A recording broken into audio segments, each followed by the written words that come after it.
मेरे आत्मजनों, शिक्षा और इच्छा का अंत नहीं होता है, उसकी कोई उम्र नहीं होती। कहा जाता है कि सीखने की कोई उम्र नहीं होती। सीखने का यही गुण व्यक्ति को अच्छा शिष्य बनाता है, जिसके कारण वह अनवरत अपने जीवन में सीखता रहता है।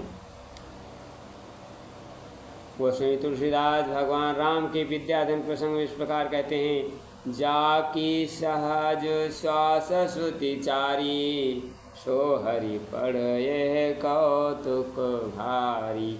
इस तरह भगवान श्री कृष्ण जिन्होंने ब्रज में ब्रज बाल लीला के दौरान बड़े बड़े असुरों का संहार किया, देवराज इंद्र को चुनौती देकर उंगली पर गोवर्धन पर्वत उठाया, मथुरा में सर्वाधिक शक्तिशाली महाराज कंस का वध किया, फिर भी वो विद्या अध्ययन के लिए गुरु संदीपन के आश्रम उज्जैन भेज दिए गए।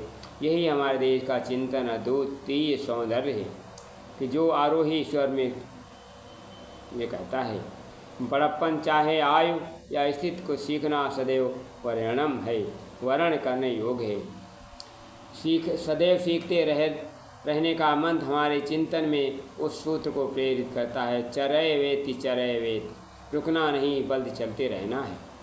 इस संदर्भ में एक घटना, उस समय की महाभारत युद्ध समाप्त हो चुका था। भीष्म पितामह सूर्य के उत्तरायण होने की प्रतीक्षा कर रहे थे। ऐसे में श्री कृष्ण युधिष्ठिर से कहते हैं, हे वे वृद्ध पितामह से ज्ञान प्राप्त करें। युधिष्ठिर आय में जिस पड़ाव पर थे, उस जीवन के संघर्ष में उन्होंने जो सिखाया था, उसके बाद सीखने के लिए मृत्यु के लिए प्रतीक्षारत भी था। वहाँ भीष्म के पास जाने का आग्रह उनका विचित्र सा लगा, फिर भी ज्ञान प्राप्त करने के लिए भीष्म पितामह के पास गए। उसी कारण महाभारत का शांति और अनुशासन पर्व संवाद एक अद्भुत रूप पाठक सामने आया।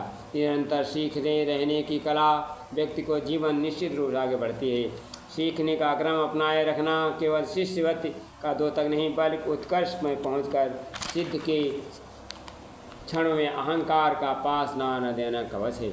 वेद अध्ययन में गुरु के द्वारा शिष्य को दिया जाना गया एक दीक्षा उपदेश महत्वपूर्ण है।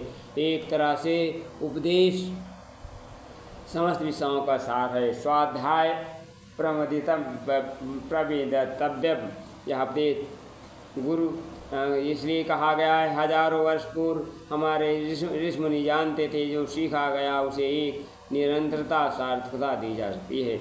यहाँ के गुरु केवल यह कहकर विराम नहीं लेते, बल्कि यह भी कहते हैं, कुशलात न प्रविदतव्यम, अर्थात कुशलता प्राप्त करने के कभी आलस मत करना। वास्तव में दीक्षा उपदेश ये दोनों सूत्र सफल जीवन के सूत्र हैं। निरंतर सीखते रहने की कला व्यक्ति अपने हुनर का गुण होता है, क्योंकि सीखता वही है जो अपनी कमियों को निरंतर दूर करने में लगा रहता है। और सीखने की प्रक्रिया एक तरह से हमारे कार्यों में रगड़ पैदा करती है, चमक पैदा करती है, जिसके कारण हम कोई खोट नहीं रह जाता है। जैसे लोहे को जो अगर यूँ ही छोड़ दिया जाए तो उसमें जंग लगनी आरंभ हो जाती है, लेकिन यदि उससे समय समय पर रगड़ा जाए तो जंग नहीं लगती, वही उसी चमक बढ़ जाती है। उसी तरह सीखते रहने से कला हमारे जीवन में पन लाती है, जिसके कारण हमारी कुशलता की धार कभी फीकी नहीं होती, बल्कि समय समय के साथ धार उपयोगी हो जाती है। कहा गया है, हमने आंगन नहीं बुहारा, कैसे आएंगे भगवान। मन का मैल नहीं धोया तो कैसे आएंगे भगवान। हमने आंगन नहीं बुहारा, कैसे आएंगे भगवान। हर कोने कल्पस कसाय की लगी हुई है ढेरी, नहीं ज्ञान की किरण कहीं पर, हर कोठरी अंधेरी। आंगन चौबारा अंधियारा, कैसे आएंगे भगवान। हमने आंगन नहीं बुहारा, कैसे आएंगे भगवान।